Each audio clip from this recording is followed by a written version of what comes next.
Hey everyone, I know it's been a little while, but I am here once again and much more podcasts to come. So, today I wanted to start by saying I think one of the biggest mistakes people make with dogs is assuming the dog is trying to be bad. Time and time again, client to client, this is a reoccurring comment or even a reoccurring statement that I get quite frequently. When, most of the time the dog is actually trying to communicate something. So when we look at puppies, for example, when they're nipping, right? When they're biting, or when our kids are screaming and running down the hallway and the dog is chasing and grabbing their heels, or they're jumping on the couch screaming and the dog is maybe barking and then again trying to grab them. This is all communication, right? The dog isn't trying to do these things because I want to hurt said child, right? This is happening because the puppy thinks that this is play, or the puppy maybe doesn't even understand what's happening. And a little joke I always say is that, especially puppies, until 5, 6 months, and even above that, sometimes they're like little velociraptors. Any movement is going to cause them to just pounce, right? Another thing too is when we're people who are working with the crate, one of the common things is they talk about, I don't want to use the crate as a punishment, but yet their hands or arms are completely battered from the nipping. And they're right. We don't want to use the crate negatively. We don't want to tell the dog, oh, you're being so bad, you're going to go in the crate. But crate is useful and very fantastic for breaks, for active rest, for things that have nothing to do with corrections. I think when it comes to a lot of these thoughts of why is my dog doing this, or my dog is being so bad, or when I leave he pees, he's doing it because he's mad at me for leaving. Dogs do have emotions. I'm not saying they don't. They absolutely do. This has clearly been proven. But moral compass wise, for them to say, at least for them to say it like in the way that logically most of the people are thinking about it. For example, when someone says to me, oh, I left the house and the dog peed on my bed, he totally did this on purpose. The mindset of that person is, I left and he made me pay for it by peeing on the bed. Like he did it on purpose. He was thinking, oh yeah, you're going to leave me? I'm going to pee on your bed. Like that's the thought process that the person has in that context. The reality is it could have been 100 different things, right? It could have been as simple as you let the dog out, you didn't see your puppy pee, your puppy came back in, you gave the treat like you normally do, puppy is happy, of course. You think that puppy peed, puppy never peed. You're about to leave, or whatever the case is. Dog is on the bed. Dog happens to say, oh, right, I had to pee. And it's already too late, right? Another idea could be that, yes, the dog could have been nervous that you were leaving. This could have caused the heart rate to spike. This could have caused the bodily functions to move a little bit faster. And therefore, there was a pee. But it wasn't, screw you, I'm going to pee on the bed because you're leaving the house. I think it's ironic for me to even say this, but it's more of a human emotion than anything else, even though I don't know many people that would make someone else suffer by peeing on the bed on purpose. But that is something that we say, that we talk about. So that's a great example of what I'm talking about in the context of your dog isn't bad, you are missing the message, right? Another thing that we can discuss is even reactivity. When we're looking at dogs who are outside barking, maybe lunging at other dogs, I get it right down the middle. I have three halves. One portion of clients that say their dog is friendly, their dog just is highly reactive, barks, lunges, looks mean, but isn't mean. Then I have another set where it's like, oh yeah, we do not want my dog seeing that dog. My dog will hurt it, kill it, etc. And then you have the other group which they don't know. They haven't experienced it. They haven't gone up to the dog. They're not sure. It doesn't look good, so they don't want to take the chance. It's a rescue. They haven't had the dog for that long. That's another thing, by the way. I just want to add that because I find we judge people a lot. I mean, in everything, right? We get judged all the time. But when you see someone walking their dog and they're having a rough time, I'm sure my listeners are not the ones that give those looks. Okay? I'm sure of it. But just have a little, maybe, think about the possibility that they are trying their best. Maybe it might not look like it, but I can guarantee you that no one likes it. All right? So when it's happening, try to have a little bit more compassion. I have so many clients who they go on a walk and I'm with them and they're trying to work on the behavior and someone says like control your dog, like, or what's wrong with you, or and they've had the dog for a week, right? They adopted the dog. Everyone just automatically assumes they've had the dog from the get-go and oh, you're a terrible dog owner. There's more to it than just that, right? Also, even if you have had your dog from the beginning, look at how much information is out there. Tons of great information, tons of very bad information. And I think it's very easy to fall down that rabbit hole. Back to reactivity. So when the dog is reacting, lunging, let's just say out of those 3 examples, let's use one. How about we use my dog is friendly, just wants to say hi. So in those contexts, what I usually see is a few little mistakes. Once in a while, it doesn't matter. We're human, we're going to break here and there. That's perfectly fine. There's room for that, okay? It's like anything. There's room for a little, you're on a meal plan, there's room for a little cheat, okay? It's the same concept. The part where you want to be a little bit more careful in the context of consistency is if your dog is friendly, that means that you are going to have this thought of, this is probably very embarrassing, and so if I get to that dog fast enough, the dog will stop reacting. So people I know, or when I'm walking around the neighborhood, I'll usually say something like, hey, yeah, he's super friendly, he just wants to say hi. Can you come say hi? And the reason why we do this is because the faster we do that, the more they calm down. And so then once they're calm, we feel a little bit of a dopamine rush. We're kind of, okay, good. Like I am not embarrassed. Like this feels good now. The problem is that we just got the dog to associate, pull like crazy, yell, scream, kick, and I get what I want. So I want you to imagine my little daughter, and we're about to go into big toy store, okay? For no reason, just because we're going to get her something. And I'm asking her to just give me a couple minutes. I have to do something, or I have to do this, or I have to write this up, or maybe I have an important call, doctor, who knows. And she's just kicking and screaming, yelling at me, stomping her foot, saying, I want to get in there and I want to get in there now. All right? Now, I'm sure there might be some people who will just go right in. But that is kind of something where I would most likely not be going in. The difference is that I can have a conversation with my daughter afterwards, right? I can't necessarily have that conversation with the dog. So you have to understand that they are very instinctual and they learn based off of what you do. So it's about repetition. Again, once in a blue moon, fine. Oh, I really don't feel like dealing with this right now. Okay, fine, go say hi. Fine, okay. But 80% of the time, we do not want to be doing that. We want it to become more regular. But we want our dog to understand that the only way they get to go say hi is if our dog is calm. And I know what you might be thinking. I'm trapped, Josh. That can't happen. It's impossible. Every time my dog sees a dog, my dog loses it. Well, this is why we need to think about the 3 Ds. Do you know what the 3 Ds are? And there's 4 Ds as well. But honestly, I want you to think of just one thing. I just want you to think about distance right now. All right?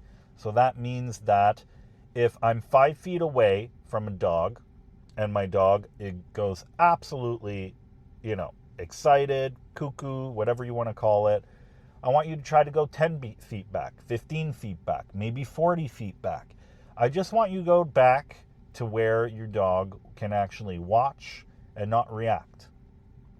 And try to do this more often than not. And I know there's going to be times where that's impossible, and I understand that. Try to pick locations where that might be possible. And I'm telling you, you will see a little bit of a difference. Another example of your dog isn't bad, you are just missing the message. Let's talk about inability to settle. Dogs who are just ramped up all the time. This is a big one.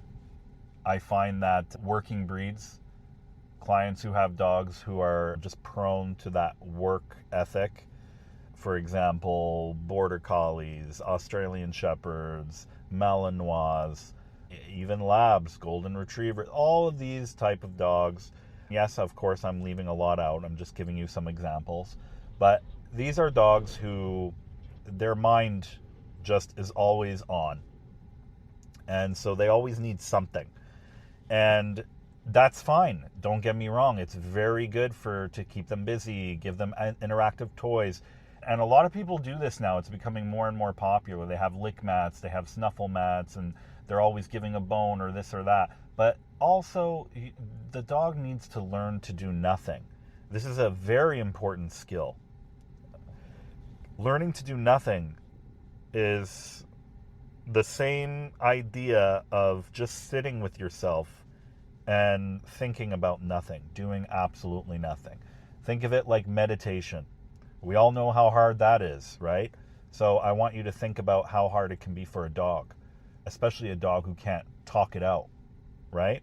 So we want to start thinking about active rest. I think it's very underrated and something that we do not speak about often enough.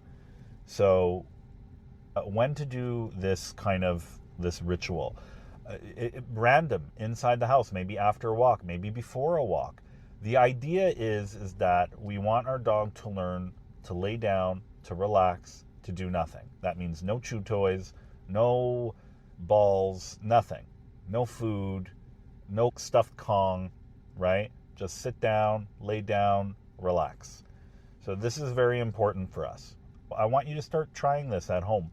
Just little mini exercises. So if you have a dog that cannot calm down and you are always giving them something to do, then why would they ever calm down, right? And so then when you try to let them calm down, they freak out. And so then you give them something else and then you feed into the behavior.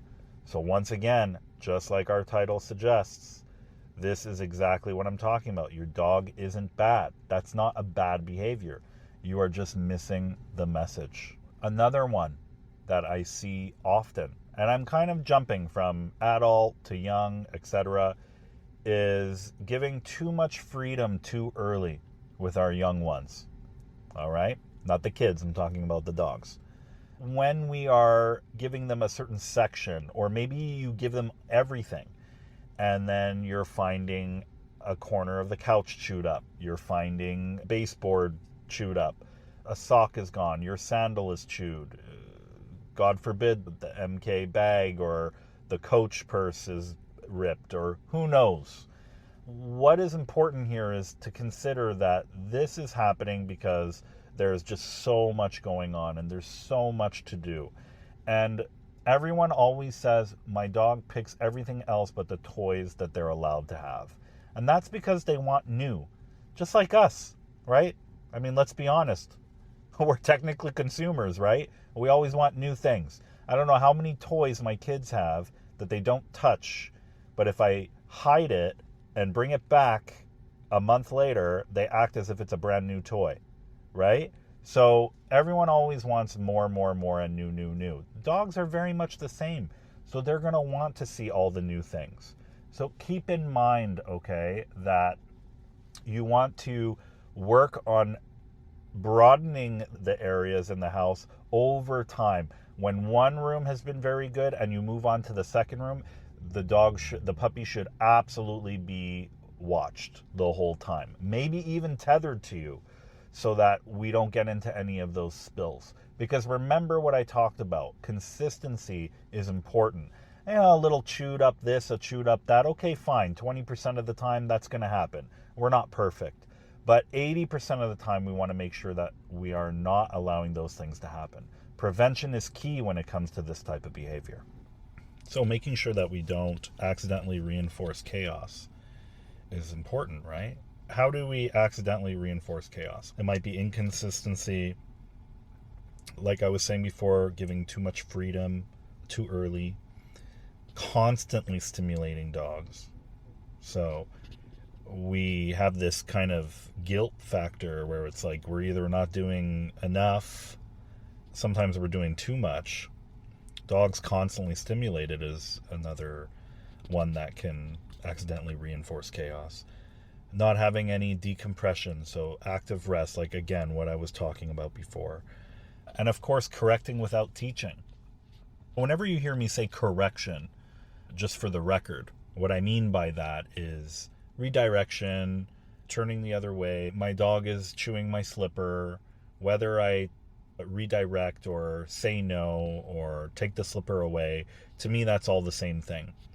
Now, there's a lot of another thing that we can even get into is there's a lot of talk about, saying no or don't saying no, say instead of no. To me it's all the same stuff, but it's not what I focus on. If my kids are doing something that that they shouldn't be doing, I'm going to tell them no. That doesn't mean that the no is the correction is what is going to fix that behavior, right? It's not. But a lot of the times I feel like people need to have sanity when they're doing stuff with their dog. And I feel like the way they have sanity is by actually speaking. So even if no doesn't necessarily do anything, it's just about us mentally understanding like what we're asking of the dog. I think that's very important. Again, correcting without teaching. So if I'm just redirecting or if I'm saying no and then grabbing the slipper and then moving on, well then there's nothing really happening, right? There's no learning. It's really about figuring out these type of moments where it's like, okay, this can be a learning moment. Let me redirect. Let me show them what they can have. Or better yet, reward them proactively when they're chewing on something they should be chewing on, which no one does, by the way. Calm is a skill. And I feel like if there's one thing about me when it comes to dog training is that I'm constantly honing in on trying to be more calm. It's a skill that takes time to build, and it takes time to build for dogs as well. So I think that as you're working on your skill to be being calm when your dog is destroying the house or peeing everywhere or whatever, it's also an important skill for them to learn as well. You're both learning at the same time as you go through this. How do we reward calm, at least with our dog? Well, we reward calm through them relaxing, them laying down with us, reinforcing by giving them the affection or attention, playing a game. Decompression walks are fantastic. Structure, crate training can also be a great place to work on a skill like calm. Again, my favorite line, I always say, learning to do nothing. I think that is extremely important. Most people train commands, very few train nervous systems. And I think that's a big difference of what we do or what I do or what trainers do. That I would say is important. So one more time, most people train commands, very few train nervous systems. One last thing, I think, since I was just getting into the whole skill of calm, and I wasn't even just talking about the dog, right? I was talking about the human. Let's talk a little bit more about the human. Owner guilt. I get this so much. It's happening more and more. I think that everyone is quick to judge. And like I was saying at the beginning of this podcast, how some people will react when they are walking a reactive dog or whatever. I feel like probably also listening to a lot of the social media, we're just kind of taught that we have to always move and we always have to be on with our dog. And I think that creates a lot of guilt. The most common, it's funny, if I rewind about 15 years ago, I think, I remember just being with customers, and people never felt guilty to the point where I had to say, well, yeah, I don't think you're doing enough. I think that that's really the big problem here. And I notice, being in the industry for as long as I have, I guess I can kind of see these trends, right? So I remember 20, 15 years ago, that was the number one thing that I found myself saying very often, which was, I don't think you're doing enough. I think we need to do a little bit more, X, Y, Z, na, na, na, na. Now, was I saying that because things are actually changing? Or was I saying that because I didn't have kids?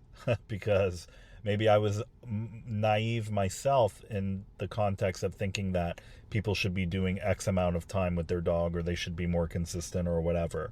Or was it just lack of experience? I don't know. But what I notice now is that I'm actually saying more of the opposite than saying that they're not doing enough. I find that people are doing way too much. They are overstimulating their dog. They are just always on. If I got a penny for everyone that came to see me and said my dog doesn't know how to turn off, and as I'm learning about the dog and the human, I notice that the human doesn't turn off. I think that coincides together. I really do. Having said that, I need you to be a little bit more self-compassionate and not so focused on what you're not doing, but focus on what you are doing. Don't be embarrassed. I know that's easier said than done, okay? But being embarrassed because your dog is reactive or whatever, I get it. I really do. In some grand scheme of things, it feels like your kid. You're in a restaurant and your kid is throwing a tantrum and you are embarrassed. And I get that, because then you feel judged, or you're getting compared, or I'm sure people compare their dogs online all the time. They see someone online doing this, doing that, and they're like, my gosh, I should do that. Why am I so lazy? You're not lazy, all right? You're doing the best you can. If you're listening to this podcast right now, then that clearly means that you are trying to do more. And that's great. But understand that sometimes more is not better. All right? So just focus on the quality of what you're doing as opposed to always throwing more. All right? Thank you so much. I hope you enjoyed this podcast. Please visit us on our socials. And I have a new Teachable course that is for puppies. I will put the link below, and enjoy. Thank you.